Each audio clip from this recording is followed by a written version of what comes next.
नमस्कार दोस्तों, आज के इस वीडियो में हम बात करेंगे रेलवे एनटीपीसी ग्रेजुएशन लेवल भर्ती का फॉर्म आपको कैसे भरना है, जिसका स्टेप बाय स्टेप प्रोसेस में अभी इस वीडियो में आपको दिखाने जा रहा हूं। साथ में ये भी बताऊंगा कि इस भर्ती का फॉर्म भरने के लिए आपकी क्या योग्यता पात्रता रखी गई है, उम्र सीमा क्या है, सारी चीजें पहले मैं क्लियर करूंगा और किन किन पदों पर यह भर्ती निकाली गई है, सारी चीजें आपको समझ में आ जाएगी। फिर इसी वीडियो में फॉर्म भरने का सारा प्रोसेस आपको दिखाई जाएगी। वीडियो को बस ध्यानपूर्वक अंत तक देखें, पसंद आए तो इसे लाइक और दोस्तों के साथ शेयर जरूर करें। ऐसे लगातार अपडेट के लिए चैनल को सब्सक्राइब करें ताकि आगे भी इस प्रकार की जो भी अपडेट होगा आपको मिलता रहेगा। अभी आप देख पाएंगे मैं रेलवे रिक्रूटमेंट बोर्ड के आधिकारिक वेबसाइट पर हूं और लेटेस्ट अपडेट में ही इन्होंने जानकारी दिया है। एनटीपीसी ग्रेजुएशन लेवल भर्ती का फॉर्म भरने का जो लास्ट डेट है 20 नवंबर 2025 तक निर्धारण किया गया है। अगर आप इसका डिटेल एडवर्टाइजमेंट देखना चाहते हैं तो यहीं पर आपको लिंक दिया गया है। जब इस पर क्लिक करेंगे ना तो ये डिटेल एडवर्टाइजमेंट आपके सामने खुलकर आ जाएगा। बात करें एज को लेकर तो एज लिमिट जो रखा गया है ये काउंट आपका होगा 1/1/2026 के अनुसार होगा। बाकी एज को लेकर बताया गया है कि 18 वर्ष से लेकर 33 वर्ष के बीच आपका जो एज है वो होना चाहिए। बाकी एज में छूटे भी है, SC ST को जो है 5 साल, वही कोई OBC वाले हैं इनको 3 साल छूट दिया जाएगा। एक्स सर्विसमैन को भी यहाँ पर देखेंगे ना एज में छूट है, दिव्यांग को भी एज में छूट दिया गया है। क्वालिफिकेशन को लेकर इन्होंने बताया है कि अक्षर ए में हमने जानकारी बताया है जिसको आप देख सकते हैं। बात करें एप्लीकेशन फी का तो जनरल OBC WS को 500 रुपए देने हैं, जिसमें जब CBT 1 देंगे तो 400 रुपए आपके रिफंड हो जाएंगे। SC ST को 250 लगेगा और CBT 1 जैसा ही देंगे तो आपका 250 रुपए रिफंड कर दिए जाते हैं। इसी PDF के आप जब 29 नंबर पेज पर आएंगे ना तो आपको डिटेल जानकारी मिल जाएगी कि किस पोस्ट के लिए क्या क्वालिफिकेशन सैलरी रखा गया है। देखिए इसमें 6 अलग अलग प्रकार के जो है पद है। जैसे चीफ कमर्शियल कम टिकट सुपरवाइजर की भर्ती है जिसमें आपकी सैलरी 35,400 रुपए होने वाले हैं लेवल 6 के तहत। अब इसमें बोला गया है कि अगर आप ग्रेजुएशन पास है तो आप इसके लिए अप्लाई कर सकते हैं, किसी मान्यता प्राप्त यूनिवर्सिटी से आपने पढ़ाई किया होगा। स्टेशन मास्टर की भर्ती है जिसमें लेवल 6 की सैलरी है, ग्रेजुएशन अगर आप पास है फॉर्म को भर पाएंगे। गुड्स ट्रेन मैनेजर की भर्ती है जिसमें भी सिर्फ स्नातक पास है, फॉर्म को भर पाएंगे। जूनियर अकाउंट असिस्टेंट कम टाइपिस्ट की भर्ती है जिसमें ग्रेजुएशन साथ में हिंदी इंग्लिश का टाइपिंग आपके पास होने चाहिए और कंप्यूटर की ज्ञान होनी चाहिए, तो आप इस पोस्ट के लिए एलिजिबल है, इसके लिए भी फॉर्म को भर सकते हैं। वही देखेंगे सीनियर क्लर्क कम टाइपिस्ट की भर्ती है जिसमें भी ग्रेजुएशन साथ में टाइपिंग बोले गए हैं और ट्रैफिक असिस्टेंट की भर्ती है, सिर्फ ग्रेजुएशन पास लोग फॉर्म को भर पाएंगे। वही अगर आपको भर्ती देखना है किस RRB में कितनी है तो आप देख पाएंगे। जैसे अहमदाबाद में आप देखिए भर्ती जो है किस पोस्ट के लिए किस कैटेगरी में कितनी है, अजमेर में कितनी है, इसी अनुसार देखेंगे ना बेंगलुरु में कितनी है। तो एक बार आप इसको भी जरूर देख लीजिएगा क्योंकि जब अप्लाई करेंगे ना उस समय आपसे पूछेगा कि आपको किस RRB से अप्लाई करना है, तो ये सारी चीजें नोटिफिकेशन में बताई गई है। यहाँ पर आने के बाद देखेंगे ना आपको 2 ऑप्शन है, एक तो आपको लॉगिन का है, एक क्रिएट एन अकाउंट का है। अब देखिए लॉगिन किनको करना है तो जो व्यक्ति पूर्व से रेलवे का कोई भी भर्ती आया था ना उसका फॉर्म अगर आपने भरा है तो आपका ऑलरेडी रजिस्ट्रेशन हो चुका है। आप डायरेक्ट लॉगिन विद आधार या login with RRB account credential पे क्लिक करेंगे तो जब फॉर्म भरने में जो आपने मोबाइल नंबर या ईमेल ID दिया था दोनों में से कोई एक डिटेल डालेंगे, पासवर्ड जो बनाया था उसको डालेंगे, चेक बॉक्स पे टिक कर लॉगिन करेंगे। पासवर्ड नहीं पता है तो फॉरगेट पासवर्ड बनाकर अपना मोबाइल नंबर या email ID date of birth डालेंगे, चेक बॉक्स पे टिक कर प्रोसीड करेंगे।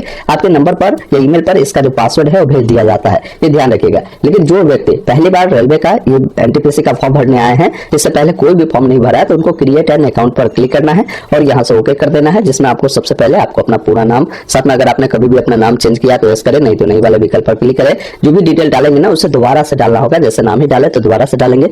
डेट ऑफ बर्थ यहाँ पर देंगे, जेंडर देंगे, पिताजी का नाम देंगे, माताजी का नाम देंगे, अपना ईमेल ID मोबाइल नंबर देकर दोनों पर OTP बनवाकर इसको वेरीफाई करेंगे। उसके बाद एक पासवर्ड आपको क्रिएट करना है जिसमें ABCD का बड़ा अक्षर, छोटा अक्षर, कोई भी सिंबल, कोई भी अंक आपको जरूर उपयोग करना है। उसी पासवर्ड को दोबारा डालकर इस चेकबॉक्स पर टिक कर एक ऑप्शन मिलता है प्रीव्यू एंड क्रिएट अकाउंट का, जिस पर क्लिक कर आप अपना जो अकाउंट है वो बना लेंगे। अकाउंट बन जाएगा तो फिर आपको लॉगिन वाले विकल्प पर आकर मैंने बताया ना कि दोनों में से कोई एक डिटेल को आप यहाँ से फिल कर आप लॉगिन हो जाएंगे। अगर आप चाहे आधार के थ्रू लॉगिन करना तो वो भी ऑप्शन दिया गया है। आधार वाला जो मोबाइल नंबर है देकर जनरेट OTP पे क्लिक करेंगे, चेकबॉक्स पे टिक कर लॉगिन करेंगे।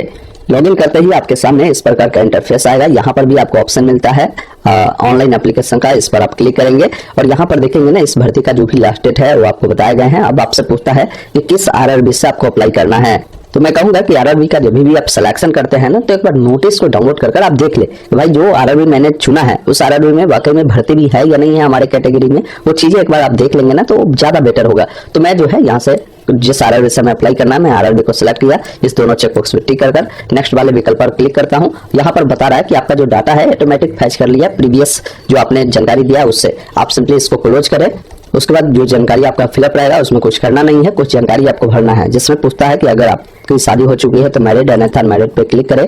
आप किस धर्म से बिलोंग करते हैं अपना धर्म को सिलेक्ट करें। मातरी लैंग्वेज जो भी आपका है आप उसको सिलेक्ट करेंगे। साथ में एग्जाम के लिए जो आप देने जाएंगे उसमें किस लैंग्वेज में आप एग्जाम देंगे वो चीजें आप यहाँ पर बताएंगे।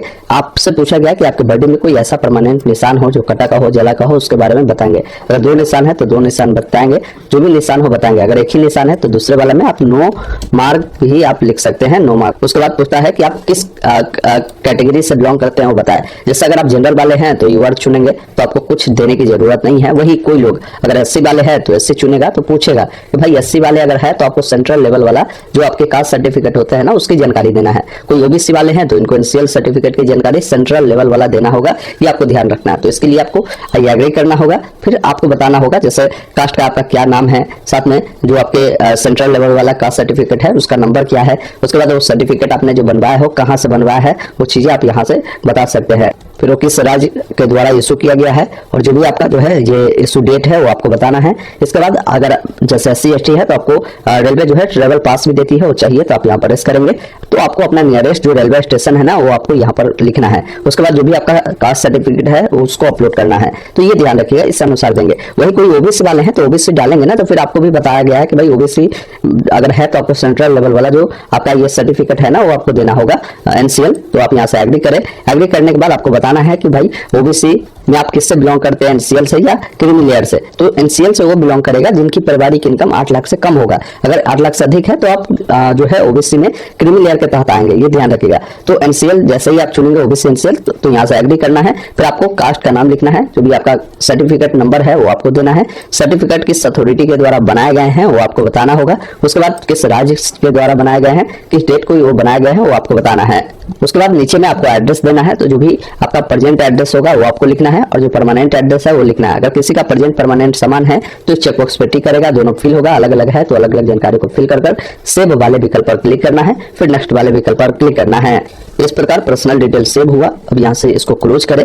अब आप आते हैं अगले स्टेप में जहां पर पूछता है कि अगर आप एक्स सर्विसमैन है तो यस करें, नहीं तो नहीं वाले विकल्प पर क्लिक करें। अगर आप दिव्यांग है तो यस करेंगे, नहीं तो नहीं वाले विकल्प पर क्लिक करेंगे। अगर आपको जो है लिखने में प्रॉब्लम होती है तो आप यहाँ पर यस करेंगे और यहाँ से आपको एग्री करना है। तो स्क्राइब चाहिए तो उसके बारे में आप इस कर सकते हैं। अगर ऐसा नहीं है, लिखने में कोई दिक्कत नहीं है, नो कर दीजिएगा। फिर यहाँ पर पूछ रहा है कि अगर आप जो है EBC वाले कैंडिडेट है तो आप यहाँ पर फी में छूट ले सकते हैं। तो अगर ऐसा है तो आप यहाँ पर एस करेंगे और एग्री करेंगे। तो फिर आपको जो है यहाँ पर EBC सर्टिफिकेट या BPL कार्ड जो है आपको वो दिखाना होगा। तो जो भी है उसको आप देकर उसको आप लगा सकते हैं, सर्टिफिकेट नंबर कब इशू किया गया है, कहाँ से बना हुआ है। अगर ऐसा है तो नहीं है तो आप नो कर दीजिएगा, ये जानकारी देने की जरूरत नहीं होगी। नीचे आएंगे तो आपसे वर्तमान में पूछ रहा है कि आप जो है कहीं एम्प्लॉय है तो आप बताइए। जैसे खासकर आप एम्प्लॉय हो सकते हैं, सेंट्रल गवर्नमेंट का हो, स्टेट गवर्नमेंट का हो या PSU का है तो आप बता सकते हैं। अगर कहीं नहीं है तो नॉट एप्लीकेबल वाले ऑप्शन को सिलेक्ट करेंगे। फिर जो भी आपका बैंक अकाउंट है ना, क्योंकि मैंने बताया ना कि जब आप CBT 1 दे देते हैं तो 400 रुपए रिफंड होते हैं। तो रिफंड लेने के लिए आप कौन से अकाउंट में पैसा लेना चाहते हैं, कोशिश करें जिनके नाम से फॉर्म भर रहे हैं उन्हीं का अकाउंट डिटेल दे। जैसे यहाँ पर जो भी अकाउंट है किनके नाम से है, अकाउंट नंबर क्या है, अकाउंट नंबर को दोबारा डालेंगे, IFSC कोड डालकर कंफर्म करेंगे तो बैंक का नाम, एड्रेस आ जाएगा। आपको यहाँ से सेव करना है, फिर नेक्स्ट वाले विकल्प पर क्लिक करना है। इस प्रकार ये जानकारी आपका सेव होता है। अब आपको क्वालिफिकेशन की जानकारी देना है। अगर पहले से क्वालिफिकेशन ऐड होगा तो देखने को मिलेगा, नहीं ऐड होगा तो यहाँ पर आपको ऐड करना होगा। जैसे मैट्रिक जो आपने किया है वो किस राज्य से आपने किया है, उस राज्य के तहत किस जिले से आपने पढ़ाई किया है वो बताएंगे। बोर्ड का क्या नाम था मैट्रिक का वो आप लिखेंगे। जैसे अगर हम बिहार बोर्ड वाले हैं तो BSB पटना लिखेंगे। इसी अनुसार आप किसी भी अन्य राज्य से है जो भी आपका बोर्ड है वो बताएंगे। कब आपने पास किया है वो कैलेंडर की मदद से वो डेट आप यहाँ पर बताएंगे। मैट्रिक का जो रोल नंबर है आपको बताना है और साथ में मैट्रिक का जो आपके पास सर्टिफिकेट होगा ना उसका सर्टिफिकेट नंबर होता है उसको यहाँ पर आपको देने की जरूरत होगी। उसके बाद यहाँ से आप उसको ऐड करेंगे या पहले से होगा, इसमें कुछ छेड़छाड़ कर रहा है तो आप यहाँ से उसको अपडेट कर देंगे तो वो जानकारी आपका ऐड होगा। फिर इसी अनुसार आपको जो है बैचलर डिग्री यानी जो ग्रेजुएशन आपने किया है ना उसकी जानकारी ऐड करना है। तो आप इसको सेलेक्ट करेंगे जिसमें आपको बताना है कि यहाँ पर देखेंगे सब्जेक्ट में बैचलर डिग्री रहेगा। अब यहाँ पर आपसे पूछ रहा है कि जो भी कोर्स आपने किया है उसका सर्टिफिकेट जो भी है सर्टिफिकेट नंबर आप यहाँ पर देंगे। उसके अलावा आप बताएंगे कि उससे आपने किस राज्य से किया है यानी ग्रेजुएशन को किस जिले से आपने किया है, जिला को सिलेक्ट करेंगे। जो भी आपका यूनिवर्सिटी होगा ना यूनिवर्सिटी का नाम यहाँ पर लिखेंगे। कब आपने पास किया है पासिंग डेट यहाँ से कैलेंडर मिल जाता है। कैलेंडर की मदद से आप पहले साल, मंथ, ईयर को आप ऐसे बढ़ा घटाकर आप सेलेक्ट करेंगे। उसके बाद पूछता है कि आपके पास हिंदी इंग्लिश टाइपिंग है तो आप यहाँ पर बता सकते हैं। ऐसा करेंगे तो मैंने बताया ना कि 2 पोस्ट के लिए और आप एलिजिबल हो जाएंगे। जो ये टाइपिस्ट वाला जो भी पद है ना उसके लिए आप एलिजिबल हो जाएंगे। अगर आप यहाँ पर नो कर देते हैं ना तो फिर उन दोनों पद के लिए आप एलिजिबल नहीं होंगे। टाइपिंग वाला के लिए जिसमें टाइपिंग की नॉलेज मांगेंगे वो आपको देना होगा, ये ध्यान रखिएगा। उसके बाद आपको यहाँ से इसको ऐड करना है। ये जानकारी आपका ऐड हुआ। अब नेक्स्ट वाले विकल्प पर आपको क्लिक करना है। अब आप अगले स्टेप में आते हैं जहां पर फोटो सिग्नेचर अपलोड करना है। देखिए फोटो को लेकर इन्होंने गाइडलाइन दिया है। जब इस पर क्लिक करेंगे ना तो इस प्रकार का फोटो आप नहीं देंगे, ये एलिजिबल फोटो नहीं है। इस प्रकार का फोटो आपका जो है ये सही है, एक्सेप्टेबल है, ऐसा फोटो देना है। बाकी गाइडलाइन समझिए, फोटो बोला गया है कि आपको कोशिश करना है कि जो आपका फोटो हो ना उसमें जो ड्रेस हो वो नॉन व्हाइट होना चाहिए, ये ध्यान रखिएगा। और कोशिश करना है कि पीछे का जो बैकग्राउंड हो वो व्हाइट हो और एक कलर का हो तो और बेटर है। अच्छी क्वालिटी की आपकी लाइटिंग होनी चाहिए फेस पर। आपके जब भी फोटो लेते हैं तो चश्मा टोपी सबका उपयोग नहीं होना चाहिए। ये सारी चीजें आपको बताई गई है। तो वैसा फोटो जो है आपको एक लाइव कैप्चर यहाँ पर करना होगा। देखिए कैप्चर करने के लिए दिया गया कैप्चर लाइव इमेज, जिस पर क्लिक कर आप कैप्चर करेंगे। उसके अलावा उसके बाद यहाँ पर सिग्नेचर देना है। सिग्नेचर को लेकर इन्होंने बोला है कि सिग्नेचर व्हाइट पेपर पर ब्लैक इंक पेन से जो है आप कर यहाँ पर अपलोड करेंगे। और इसका अगर साइज बनाते हैं तो 30 से लेकर 49 के में रखेंगे। अगर डायमेंशन बनाते हैं तो इसका जो आप रखेंगे ये जो विड्थ है 140 और हाइट जो रखेंगे 60 पिक्सल में रखेंगे। तो देखिए फोटो को अगर आपको रिसाइज करना है ना तो गूगल में इमेज रिसाइज लिखेंगे, ये वेबसाइट आएगा, इसको ओपन करेंगे। जो भी आपका सिग्नेचर हो उसको सेलेक्ट करेंगे और देख लेना है कि विड्थ कितना है 140, हाइट कितना है 60। तो यहाँ पर देखिए विड्थ कितना रखना है 140 और हाइट कितना 60। यहाँ से मैं 60 रखता हूँ और इसको पिक्सल ही रहने देंगे, जेपीजी ही रहने देंगे। एक ऑप्शन मिलता है ना डाउनलोड का, जिस पर क्लिक करेंगे और उसको यहाँ से डाउनलोड करेंगे। तो ये बताया गया कि ये जो आपका साइज है ना बहुत कम कर दिया है। देखिए बहुत कम क्वालिटी में ये बना है। मैं पहले डाउनलोड किया, इसको यहाँ से डाउनलोड करेंगे। डाउनलोड करने के बाद इसका साइज बढ़ाना होगा। साइज बढ़ाने के लिए आप लिखेंगे गूगल में इमेज इंक्रीज साइज, या वेबसाइट आएगा, इसको ओपन करेंगे। जो सिग्नेचर है ना उसको यहाँ पर अपलोड करेंगे जो अभी आपने रिसाइज किया है। जैसे आप इस पर जब आप क्लिक करेंगे थोड़ा सा वेट करेंगे, आपका सिग्नेचर जो है ये इंक्रीज करेगा। उसके बाद यहाँ से आपको डाउनलोड वाले विकल्प पर क्लिक कर इसको डाउनलोड कर लेना है। तो इस अनुसार सिग्नेचर का साइज बनाकर आप उसको अपलोड करेंगे। देखिए फोटो अपलोड करने के लिए आप चाहे तो मोबाइल की मदद से भी ले सकते हैं या आपके सिस्टम में कैमरा हो तो डायरेक्ट इसको आप क्लिक करेंगे तो आप इसके थ्रू भी जो है आप फोटो को कैप्चर कर सकते हैं। तो ये फोटो सिग्नेचर को अपलोड कर ये चेक बॉक्स पे टिक कर आपको सेव वाले विकल्प पर क्लिक करना है, फिर नेक्स्ट वाले विकल्प पर क्लिक करना है। इस प्रकार देखेंगे ना फोटो सिग्नेचर आपका सक्सेसफुल अपलोड हुआ। अब यहाँ पर आप जिस भी पोस्ट के लिए एलिजिबल होंगे क्वालिफिकेशन के अकॉर्डिंग वो पोस्ट मिलता है। पोस्ट का आप प्रेफरेंस यहाँ पर दे सकते हैं। तो यहाँ पर जैसे प्लस वाले विकल्प पर क्लिक करेंगे वो ऐड हो जाएगा। नीचे आकर इस चेकबॉक्स पर टिक करना है और भी नीचे आपको आना है, फॉर्म कहाँ से भर रहा है पहले से लिखना है और सेव वाले विकल्प पर क्लिक करना है, फिर प्रीव्यू वाले विकल्प पर क्लिक करना है। उसके बाद आपके सामने फॉर्म का प्रीव्यू आएगा। अपनी तमाम जानकारी देखे, कहीं भी कुछ गलती है तो उसको एडिट कर सकते हैं, अभी भी ऑप्शन है। जानकारी सही है तो इस चेकबॉक्स पर टिक कर सबमिट वाले विकल्प पर क्लिक करना है।